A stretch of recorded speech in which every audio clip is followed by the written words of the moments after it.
అలాంటి జై జవాన్ జై కిసాన్ లాంటి నినాదం మళ్ళీ జనసేన ద్వారా పట్టుకొస్తాం. మళ్ళీ అలాగే తెలుగుదేశం ప్రభుత్వానికి నేను వింటున్నవి, బయట నాకు వస్తున్నవి, మీకు మద్దతుగా పలికాను, మీకు మా పోరాటం మీ తరపున నేను ప్రచారం చేశాను కాబట్టి ఆ నైతిక బాధ్యతగా మీకు ఈ అనంతపురం సభాముఖంగా కొన్ని చెప్పదలుచుకుంటున్నాను. తెలుగుదేశం ప్రభుత్వం మీద చాలా పొలిటికల్ కరప్షన్ ఎక్కువైపోయింది అని అంటున్నారు ప్రజలు బయట. దయచేసి ఎందుకు వస్తున్నాయి అలాంటి మాటలు? విపరీతమైన కరప్షన్ ఎక్కువైపోయింది తెలుగుదేశం ప్రభుత్వం మీద, దీన్ని సరిచేసుకోవాలి. ఎందుకు వస్తున్నాయి అలాంటి పదాలు? నేను కులం అడ్డుగోడల్ని దాటి, కుటుంబ మమకారం దాటి నేను మీకు మద్దతు పలికాను. దయచేసి తెలుగుదేశం ప్రభుత్వానికి ఒక కులానికి కానీ, ఒక ప్రాంతానికి కానీ, ఒక వర్గానికి కానీ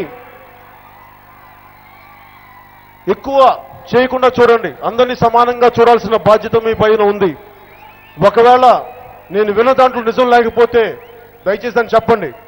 అలాంటివి ఇది ఎందుకు వస్తున్నాయో బయటికి మీరు ఒకసారి ఆత్మపరిశీలన చేసుకోండి. ప్రజలందరినీ కులాలకి, మతాలకి, ప్రాంతాలకి సమానంగా చూడండి. ఈ రోజున అమరావతి రాజధాని విజయవాడ దగ్గర ఉండటం వల్ల రాయలసీమ నాయకులకు కానీ, రాయలసీమ ప్రజలకు కానీ అది చాలా సదూరంలో ఉందనే భావన ఉంది. మరి రాయలసీమ ప్రాంతానికి మరి ఎందుకు దూరం అయిపోయాం మనం అని ఒకసారి తెలుగుదేశం ప్రభుత్వం ఆలోచించుకోవాలి. అలాగే ఉత్తరాంధ్ర కూడా ఈ రాజధాని మనకు సంబంధం లేదు, ఎక్కడో దూరాన ఉందని చెప్పి మళ్ళీ రెండు చోట్ల, ఒకవైపు రాయలసీమలోనూ ఇంకోవైపు ఉత్తరాంధ్రలో మళ్ళీ వేర్పాటువాద ఆలోచనలు ఉన్నాయి. అవి మీరు ఆదిలోనే వారి సమస్యల్ని గుర్తించి మీరు చేయకపోతే మళ్ళీ ఇంకోసారి తెలంగాణ కానీ ఇంకో రెండు ముక్కలుగా విడిపోయే అవకాశాలను జాగ్రత్త మీరు పరిశీలించి చూసుకోండి.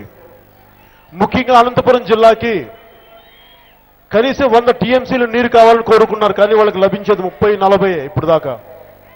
ఒకవేళ ఏ రకంగా వాళ్ళకి 100 టీఎంసీలు నీరు ఇవ్వగలం ఉన్న ఎగ్జిస్టింగ్ ప్రాజెక్ట్స్ ద్వారా ఒకసారి కేంద్రంతో మాట్లాడి కానీ, మీరు కానీ ఒకసారి ఆనుకొని కానీ ఒకసారి తిరిగి అనంతపురం జిల్లాకి వాళ్ళ రైతాంగానికి 100 టీఎంసీలు నీరు, కనీసం వీళ్ళకి ఒక్క పంట కూడా పండట్లేదు, ఆ ఒక్క పంట కోసమైనా సరే రాష్ట్ర ప్రభుత్వం ఎలాంటి చర్యలు తీసుకోబోతుందో ఒకసారి ప్రజలకు తెలియచేయండి.